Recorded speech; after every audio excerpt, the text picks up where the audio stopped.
Someone asked me a question recently that really got me thinking. We were chatting during class about yarn, my favorite topic, and she said, "Christine, how big is your yarn stash? I know crocheters have huge yarn collections." I had to be honest with her. I am not your stereotypical crocheter. I don't have a huge yarn collection. I'm a minimalist and I care deeply about the environment, and that shapes every single choice I make when it comes to my crochet supplies. So today, I want to share 6 tips for raising a more environmentally friendly crocheter. Some of these might surprise you. Tip number 1. Have a project in mind before buying the yarn. This can be a hard one. Trust me, I know. You're in the craft store and your child falls in love with a gorgeous ball of yarn and they say, "I'll figure out what to make with it later." Does that sound familiar? The problem is that yarn bought without a plan just sits there. It never gets used, which is really a waste, both of money and it adds to the physical stuff in your home. I have a rule for myself. I do not buy any yarn unless I have a specific project in mind for that yarn. It keeps my collection manageable and it means everything I own actually gets used. Try introducing this idea to your child, and it's a great habit to start early. Tip number 2, choose natural yarn fibers whenever possible. Okay, this is something I feel really strongly about, and I want to explain why it makes so much sense. A lot of crochet yarn, especially here in North America, is made from acrylic, which is a synthetic material that is essentially plastic. And here's the part that surprised me when I first learned it. Every time acrylic yarn is used, washed, or worn, it sheds tiny particles called microplastics. Those microplastics go into our water, our air, and they are genuinely harmful to the environment and to us.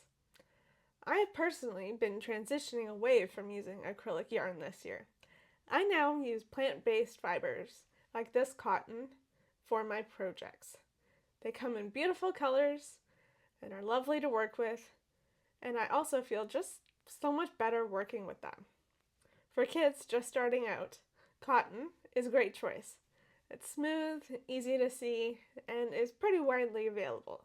Tip number 3, choose metal or wooden hooks over plastic crochet hooks. Plastic crochet hooks are everywhere, and yes, they are cheap and colorful. But like with the yarn, they can break easily, and they're made of synthetic materials and can be pretty hard to recycle most of the time. A broken plastic crochet hook is just more plastic in the landfill, and we don't need that. Metal crochet hooks, on the other hand, last for decades. Many of my crochet hooks have been in my collection for over 20 years. That kind of longevity is genuinely the most eco-friendly option. Buy one, use for a really long time. Tip 4, have your child crochet reusable items for your home. This is one of my favorite eco-friendly crochet ideas, and it's so practical. Think about all the single-use or disposable items in your home. Dishcloths, coasters, gift bags, produce bags. Your child can crochet versions of all of these, replacing something that gets thrown away with something that can be washed and reused indefinitely. For example, I have made more crochet dishcloths than I can count. Here's one of them.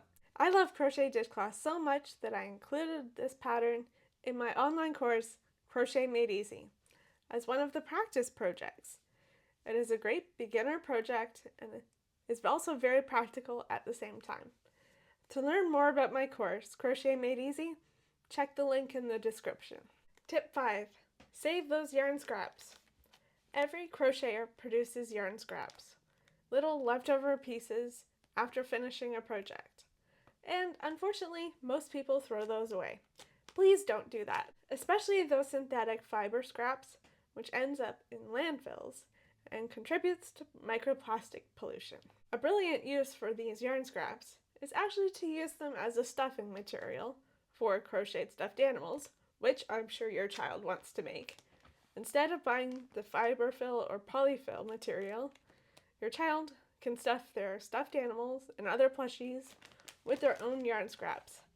I started collecting mine about 2 years ago, and I've already used them to fill several stuffed animals. I also have embroidery floss and some fabric scraps in here that I use for my stuffed animal projects. My final tip, tip number 6, is to give old crochet projects a new life. The last tip is called frogging. It's when you take a crochet project apart, either to start again or to use the yarn for something else. If your child makes something they don't really love, or they start a project and lose interest, I've done that. The yarn doesn't have to go to waste. You can unravel it and use the same yarn for something else. I've done this many times. I did this recently with an old scarf I had made from my mom many years ago. Honestly, it wasn't my best work. So I frogged it, and I turned all that yarn into 2 different projects. I made a bunch of hair scrunchies that I donated to a local charity, and some of them went towards these little duck stuffed animals that my mom took on a cruise with her. The yarn got a second life, and something good came out of it. Let's review what I talked about in this video. Number 1, plan your yarn purchase before you go to the store. 2, choose natural fibers as much as possible. 3, use durable crochet hooks, like metal. 4, make reusable crocheted items for your house. 5, save those yarn scraps. And number 6, give old crochet projects a new life. If your child would like to learn to crochet with a teacher who cares about things like this, like me, check out Crochet Made Easy in the description below, and I'll see you in the next video. Until then, happy crocheting.